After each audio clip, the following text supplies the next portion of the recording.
Bien, pues al ver ahora, al entrar ahí los globos, me he acordado aquello que, que el Papa Francisco recuerda, y es que dice el libro de la sabiduría que Dios cada mañana juega con las nubes.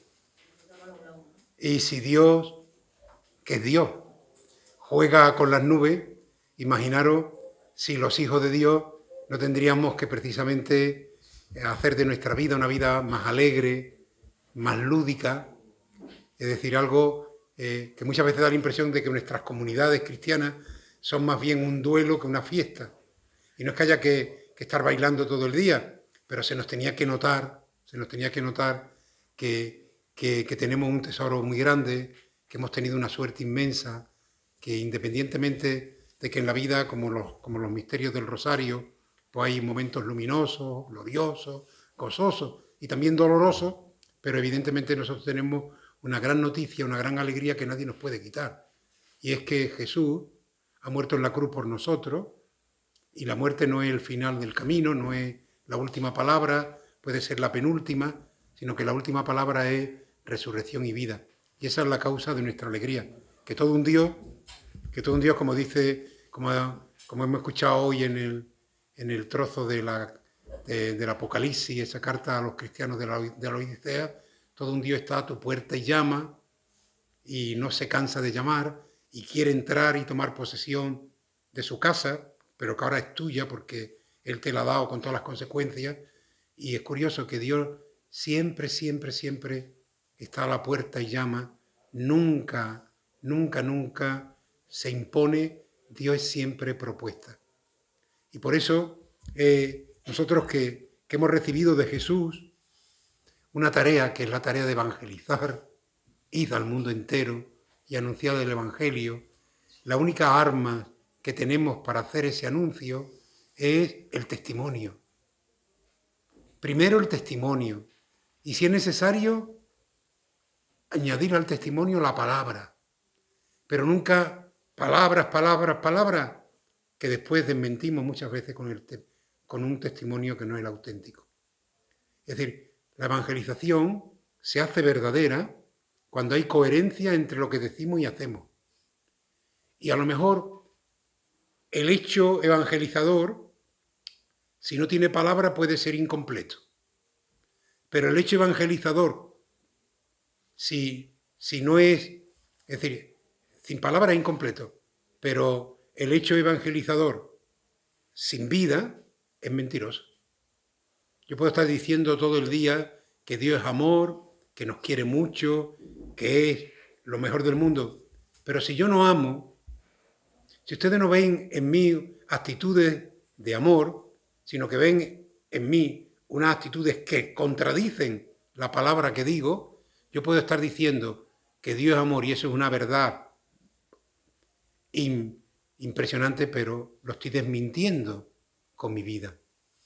Y aquello de la novicia, está aquí Norelia, si no se lo contaría, aquella novicia que después de estar un tiempo en el convento, le preguntaron, oye, ¿qué tal el convento? Y dice, bueno, aquí me hablan más de amor, pero en mi casa me querían más. Es decir, que eso puede ocurrir, ¿no? Que nosotros a lo mejor hablemos más de amor, pero no nos queramos tanto, ¿no? Pues nada, pues eso es lo que es muy importante. Y siguiendo ese camino, tanto de la Constitución sobre la Sagrada Liturgia, la Sacrosanctum Concilium, como el Catecismo, del que algunos de nosotros nos vamos a examinar y vamos a sacar una magnífica nota, pues el tema va por el camino de la oración. Digo porque aquí muchos de los que estáis habéis hecho esos exámenes y habéis sacado una nota extraordinaria, es decir, y los que vienen detrás no tienen un coeficiente intelectual menor, sino igual o parecido. De modo que no va a haber por ahí ningún problema. El tema de la oración fue también un tema que trató el concilio en muchos de sus documentos y también en la Sacrosanctum Concilium. Porque, evidentemente, la oración en la Iglesia es fundamental. Es un camino, no el único, pero es un camino de encuentro del pueblo de Dios y de cada uno de sus miembros con Dios. ese Dios que sale siempre al encuentro del hombre y ese hombre que sale cuando ya conoce a Dios a su encuentro. Y esa oración, por muy personal que sea, por muy íntima, aunque la haga como el padre Carlos de Fútbol en el desierto, sin nadie a mi alrededor, es siempre oración eclesial. Yo cuando rezo siempre en comunidad. Porque yo soy parte de una familia, yo soy parte de un cuerpo. Y no dejo al cuerpo fuera cuando me dirijo a Dios, sino que cuando me dirijo a Él, también estoy dirigiéndome en nombre de ese cuerpo del cual yo formo parte. Y hay una oración bellísima, la gran oración que hace la Iglesia es la Eucaristía. Por eso a veces llama la atención cuando alguien dice, ay, es que no he rezado, está en misa. Yo pues no sé dónde estará tocando el violín, pero vamos, la misa es la gran oración. La gran oración del cristiano es la Eucaristía, y no digamos la Eucaristía dominical, que eso es algo que no podemos olvidar. Ahí está la fuente y la cumbre de la vida cristiana. Es imposible una vida cristiana sin Eucaristía. Es verdad que la Eucaristía no es mágica, como nada en la vida cristiana es mágico. Pero como de lo que se trata, y estábamos hablando, es de amar, y amar es muy cansado, y si no que se lo pregunten el marido a la mujer al marido, los padres a los hijos a los padres, amar es muy cansado. El Señor, que lo sabía, se ha quedado con nosotros en un alimento de amor, para que no nos cansemos de amar. Cuando Jesús dice, venid a mí los que estáis cansados y agobiados, que yo os aliviaré. Él no es fisioterapeuta, no nos va a dar un masaje en las cervicales. Él nos va a dar algo mucho más, algo que nos va a hacer descansar mucho más, que es su amor hecho pan de Eucaristía. Bien, pues yo creo que una de las cosas primeras para poder rezar, para acercarnos a la oración, yo decía que la oración es siempre comunitaria y la Iglesia desde tiempo inmemorial hay una oración que hace a la mañana y a la noche, a la mañana, a la tarde y a la noche, que es la liturgia de las horas. Es decir, la Iglesia sabe que en cada momento y en toda situación Dios nos acompaña, Dios nos guía. Y desde siempre la Iglesia ha querido que sus hijos permanentemente recen y algunos de sus hijos, casi como obligación, recen por los que no saben, por los que no pueden o por los que no quieren dirigirse a Dios. Y esa oración de la Iglesia es la liturgia de las horas, que tiene aspectos fundamentales. Y la Sacrosantum Concilio, ¿qué hizo? Esa liturgia de las horas que solo rezaban los religiosos y algunas religiosas, porque además era en latín, como la misa, el concilio dice no. Para que la liturgia de las horas la pueda rezar el pueblo santo, el pueblo de Dios, han de traducirse precisamente esos salmos, esa palabra de Dios y esas oraciones a la lengua de los fieles, para que todo el que quiera pueda unirse a esa oración que hace la Iglesia, que la hace, digamos, pues con el oficio de lectura al comenzar el día, con los laudes, con las horas intermedias, en tantos momentos como al iniciar el trabajo. Si alguna vez os despistáis y podéis ir unos días a un monasterio, eso es genial. Hay monasterios donde se puede ir en matrimonio, hay un monasterio donde se puede ir los hombres, son monasterios masculinos y nada más que admiten hombres, y en femenino que nada más admiten mujeres, pero hay otros donde en la hospedería admiten al matrimonio, y poder rezar unos días con los monjes o con las monjas es una maravilla, como ellos oran y trabajan y oran. Y la oración va con su vida.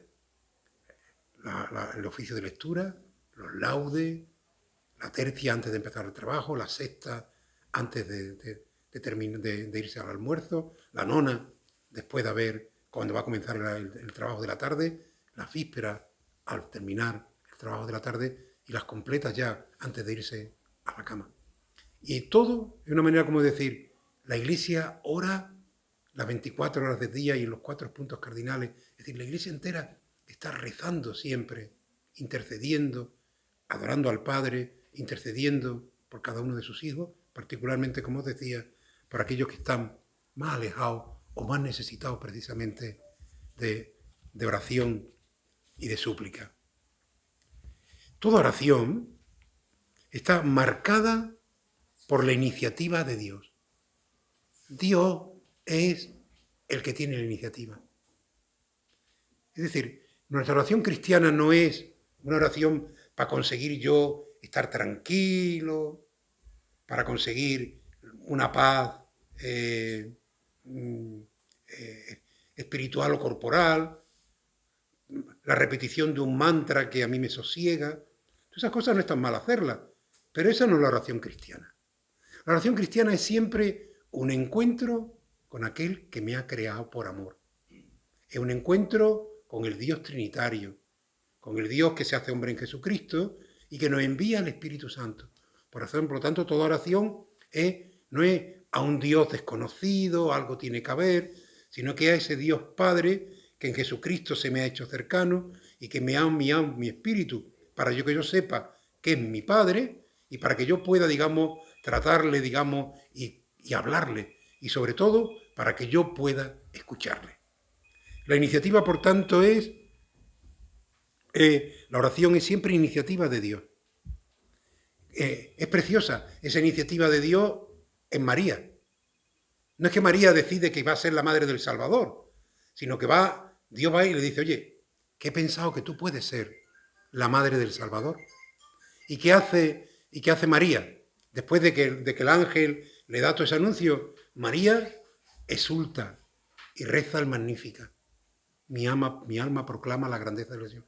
Pero ha sido Dios el que ha ido en su búsqueda. Es siempre la oración es iniciativa de Dios. Porque nuestras iniciativas son muy humanas y muy frágiles y corren el riesgo de convertirse más en momentos, de pura necesidad o de puro desahogo que de un verdadero encuentro con aquel que nos ama. Decía Santa Teresa de Jesús, la doctora mística, ¿verdad? Que rezar es tratar de amor con aquel que sabemos que nos ama.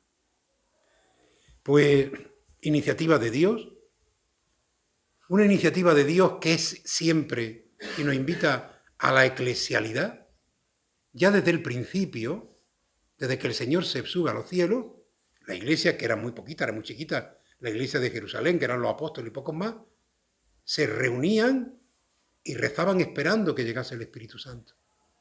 Y dice los Hechos de los Apóstoles que la Virgen estaba con ellos. La Virgen, podéis cerrar la puerta, la Virgen siempre acompaña a la iglesia orante. María, que es modelo de orante, siempre acompaña a la iglesia que reza. La acompañó en Pentecostés y nos acompaña ya desde el cielo en todos nuestros momentos. Porque ella, que ya está glorificada también como el Hijo en el cielo, ella siempre tiene como tarea interceder por nosotros. Por lo tanto, nuestra oración, pequeña o grande, larga o corta, es siempre eclesial, como los apóstoles. Porque necesitamos recordar y revivir cada día y en cada momento que el Espíritu Santo está actuando en nosotros. Porque lo recibimos en el bautismo, en la confirmación, lo acabamos de recibir en la Eucaristía, lo recibimos en los sacramentos del perdón, lo recibimos en todo y cada uno de los sacramentos que celebramos y particularmente y para siempre en el bautismo y en la confirmación, que imprimieron carácter en nuestra vida.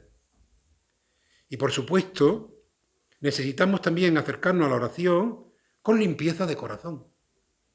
Y eso es también una de las cosas que le tenemos que pedir al Señor. Es decir, yo no puedo ponerme en contacto con Él, es decir, a ver si el Señor me ayuda a todas mis tramas. Es decir, a veces yo estoy lleno de rencores, de tramas y tal, y aquí me pongo a ver cómo, claro, ¿qué oración puede haber si mi corazón está lleno de rencor, de mentira, de egoísmo, de violencia? ¿Qué oración puede haber ahí? Es imposible. La oración exige también una limpieza de corazón. Si no, nos puede pasar como aquel, ¿verdad? Que delante del Nazareno había dos rezando, uno un pobre allí que no tenía ni para comer, ¿no? Señor, que coma hoy, ¿no? Y el otro, Señor, que me salga bien el negocio, que me salga bien el negocio. Y el otro que me trae. Y ya en un momento se sacó 5 euros del bolsillo, ¿no? Le dijo al que estaba viendo para que me anda, vete y come y no me lo distraigas, ¿no? Pues...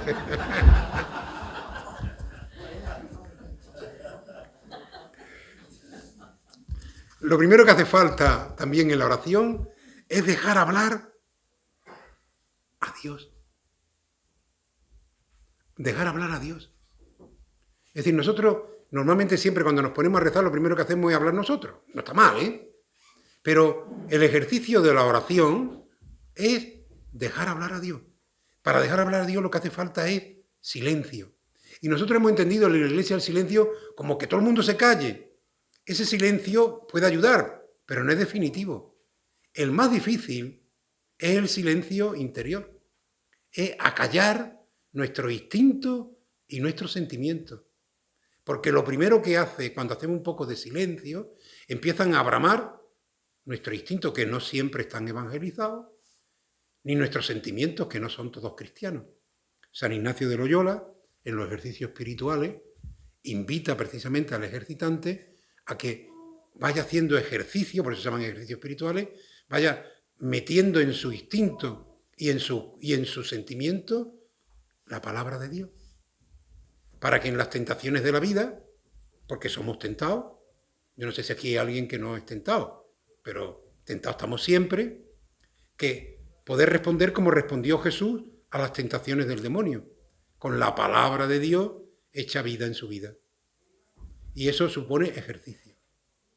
Entonces, acallar nuestros sentimientos, acallar nuestro instinto, ese es un silencio que supone ejercicio. Por eso rezar es bastante cansado. Un rato de oración no es un rato en el que... Normalmente una oración cristiana no es un rato en el que salgo yo, porque a veces lo que necesitamos es dormir, para dormir. Es decir, que la oración no es un somnífero, aunque muchas veces rezando nos dormamos. Si nos dormimos rezando no pasa nada, porque entonces Dios nos mira dormido.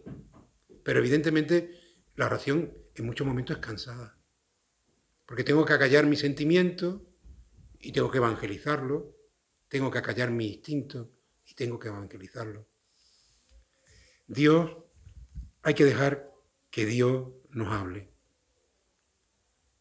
También en la oración descubrimos algo increíble. Lo pobre que somos. Lo pobre que somos. Nosotros que nos vamos a comer el mundo, que tenemos... Cuando el orgullo nos empavonamos, ¿verdad? Cuando la soberbia nos eleva y nos ponemos delante de Dios de verdad, qué pobre nos descubrimos. Qué pobre. Es decir, nos descubrimos como Saqueo hoy en el Evangelio, ¿no?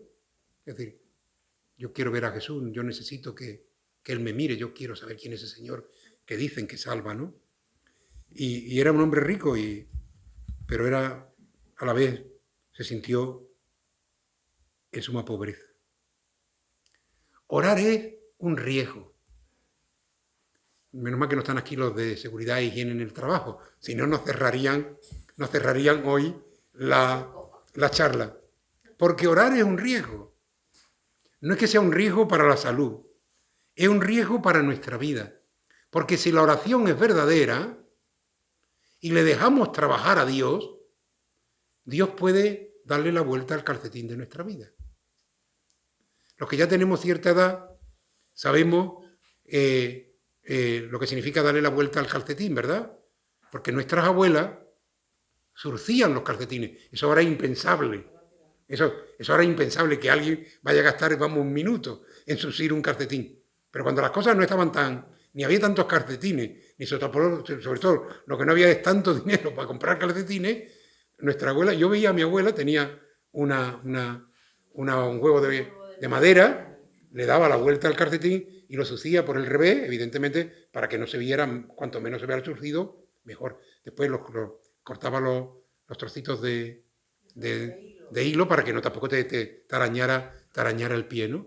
Pues la oración, si es de verdad, tú llegas y el Señor le da la vuelta al calcetín de tu vida. Por eso es un riesgo. Porque si nos ponemos delante de Dios de verdad, con nuestra pobreza, con nuestra tal como somos, y le dejamos que entre en nuestra vida, Él le va a dar un cambio, el que Él quiera. Ese cambio no lo podemos programar nosotros. Con lo que nos encanta a nosotros programar nuestra vida y, lo que es más grave, la vida de los demás. Pero bueno, los demás no se dejan y ahí vienen los conflictos. Otra de las cosas es que la oración exige por parte de los que queremos ese encuentro con el Señor, dejarle que Él venga a nuestro encuentro, escucharle, exige también un grado enorme de humildad. Siempre. Es decir, reconocer mis dificultades, mi pobreza, mis pecados. También reconocer la grandeza de Dios en mí, etc. Porque Dios siempre va en defensa del humilde. La humildad conquista a Dios. ¿Por qué quiere Dios tanto a los pequeños? Por su humildad. Al final, Jesús está en la puerta del templo con los discípulos, está viendo allí cómo llega cantidad de gente y van echando en el arca de la ofrenda, allí. Y de pronto llega aquella viuda que echa nada y le dice a los discípulos, porque Jesús los educa, y nos educa a nosotros, dice, esta es la que más ha echado. Porque los otros lo han echado de lo que le sobraba y además incluso allí, que se vea. Y esta ha echado todo lo que tenía. Y eso todo lo que tenía porque pensaba que a pesar de ser muy pobre, a lo mejor había gente más pobre que ella que necesitaban de esa pequeña moneda que ella depositaba en el arca. La humildad complace a Dios y Él siempre sale en defensa de los humildes. Por lo tanto, rezar es entrar con humildad en la presencia de Dios, suplicándole como el ciego de nacimiento, como el ciego y pobre Bartimeo que estaba al borde del camino. Señor, que vea. Oye, Señor, es decir, el pobre llegó, se enteró que Jesús iba a pasar por allí y empezó, Jesús de Nazaret, ten compasión de mí, Jesús de Nazaret, ten compasión de mí. Y todo el mundo, que te calles, que ya está bien, que no sé cuánto, que el maestro tiene mucho trabajo. Y él más le decían, más gritaba y más fuerte. Y después fue inteligentísimo, porque era pobre pero no era tonto. ¿Qué quiere que haga por ti? Pero no le dijo, bueno, quiero una pensión vitalicia, quiero... Señor, que vea. Quiero ver. Quiero ver. Pues que se cumpla en ti lo que crees, lo que quieres. Y nosotros tenemos que llegar como el pobre mendigo y ponernos allí delante de Dios. No hay un lugar, no hay lugares físicos donde te encuentres, donde mejor pueda hacer ese silencio exterior que ayuda y ese silencio interior que ayuda mucho más. Y como el ciego mendigo, decir, Señor, que vea, Jesús de Nazaret, ten compasión de mí. Y hacer silencio para poder escucharlo al Señor que dice, ¿qué quiere que haga por ti? Se trata, por tanto, de entrar con humildad en la presencia de Dios, suplicándole que nos deje ver, que nos muestre su rostro. ¿Qué salmo más bonito es este? Muéstranos tu rostro, Señor. No me ocultes tu rostro. Es una oración que hago muchas veces porque a veces, no sé vosotros, pero hay muchas veces que no está tan claro el rostro de Dios en tantas personas, en tantas situaciones, en tantos momentos de tu vida, ¿no? Señor, muéstrame tu rostro, no me ocultes tu rostro. Y por supuesto, humilde y como David y como todos, acepta, Señor, mi corazón contrito y humillado, porque un corazón contrito y humillado tú no lo desprecias. Os decía en un momento, Dios siempre está llamando a nuestra puerta y quiere estar con nosotros en intimidad. Es decir, no es que Dios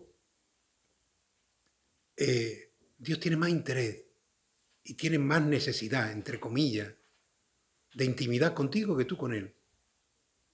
Eso es muy importante. Saber que Dios está loco por entrar en intimidad contigo. Él siempre quiere que le recibas en tu casa. Y a veces nuestra tentación es que como mi casa está desarregladilla, que como no está ordenada, querer esperar a que esté arreglada y ordenada para invitar a Jesús, o para escuchar a Jesús que nos dice, hoy quiero cenar contigo en tu casa. Y Zaqueo, que no tenía la casa ordenada, más bien todo lo contrario, como Jesús se lo pidió, se la abrió. Y entonces el Señor es el que convierte. Nadie se convierte a palo.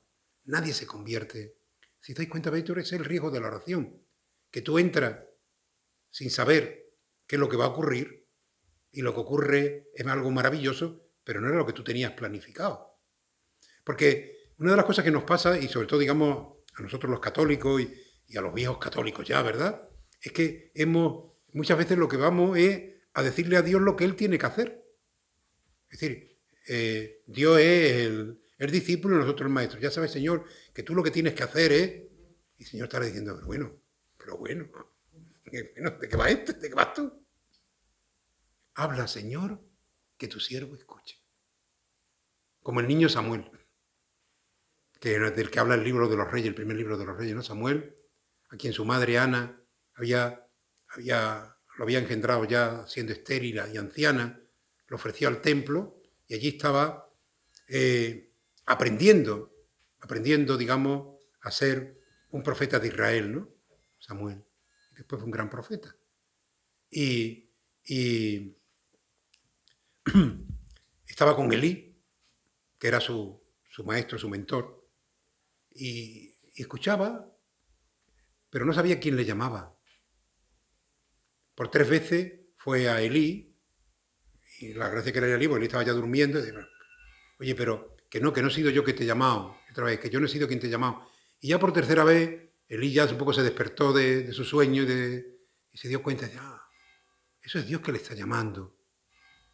Mira, cuando escuche de nuevo la voz, di, habla, Señor, que tu siervo escuche.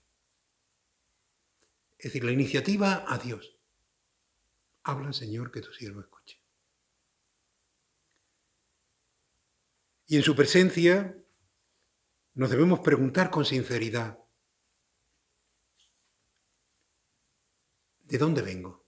Es decir, ¿cómo va mi vida? En un momento, pero ¿de dónde vengo yo? ¿Qué está pasando en mi vida en este momento?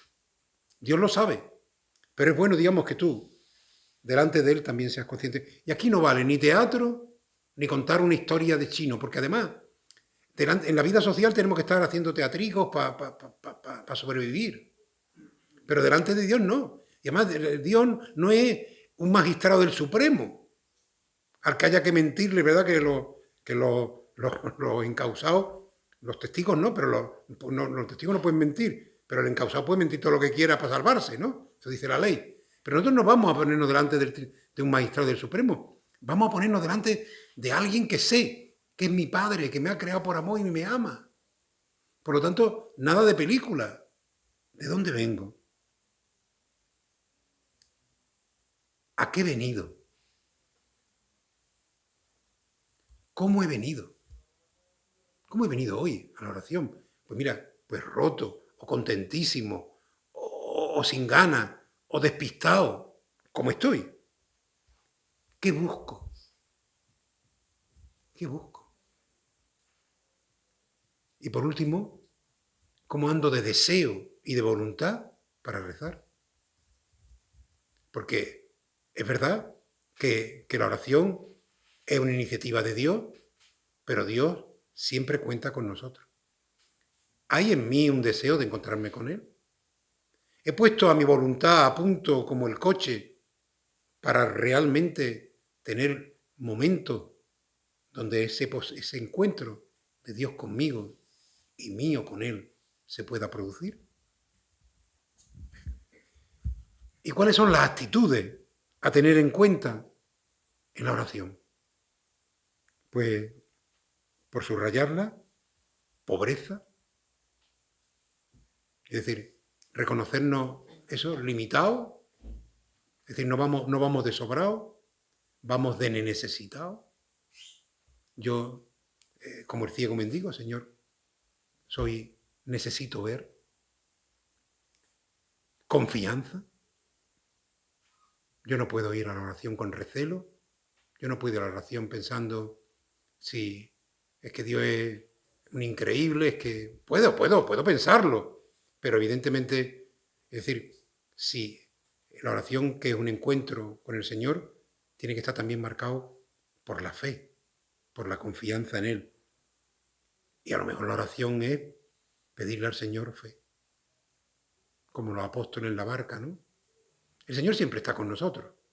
Lo que ocurre es que muchas veces pensamos que está dormido.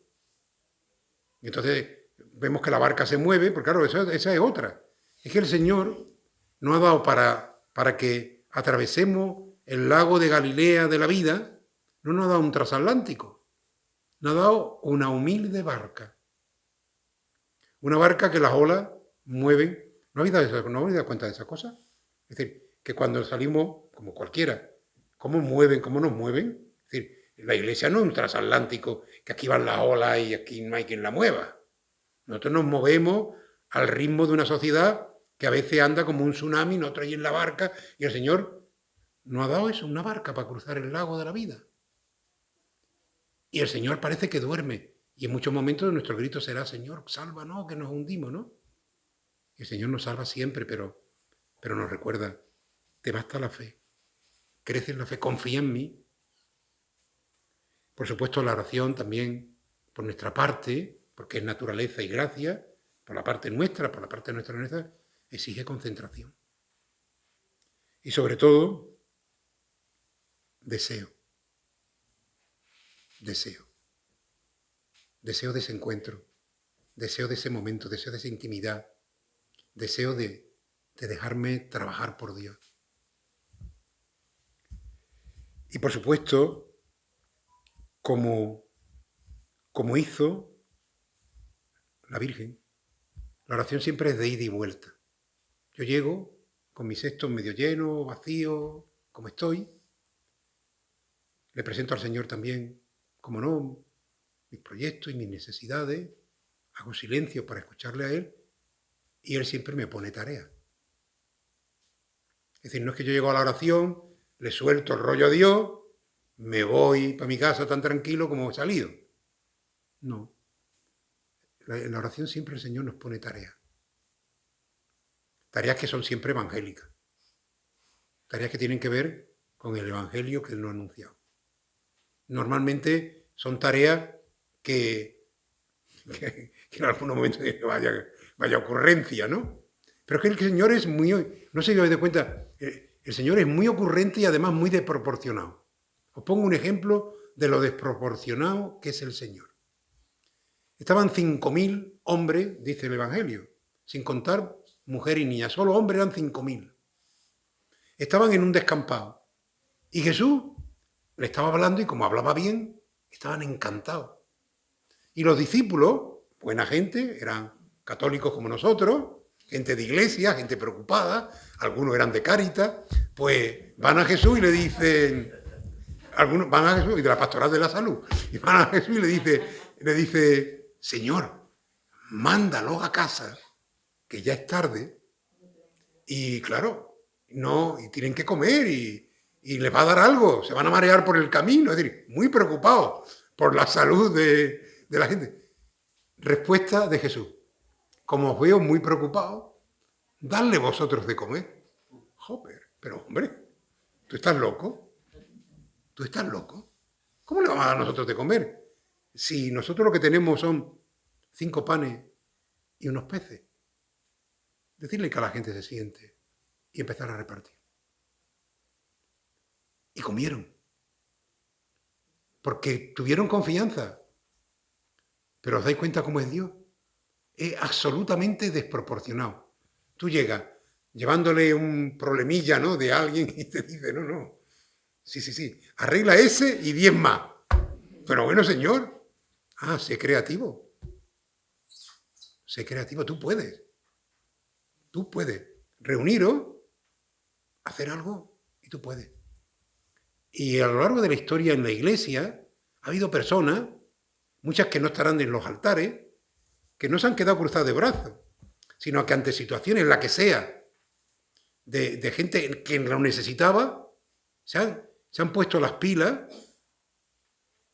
Y a ese Dios desproporcionado que le ha dicho, dadle vosotros de comer, sácalo de esa situación, no han teorizado. Se han puesto y el Señor siempre multiplica, siempre multiplica. Cuando tú compartes, Dios siempre multiplica. Y aquí cada uno de nosotros, si nos paramos un momento, veremos que es verdad, que es cierto.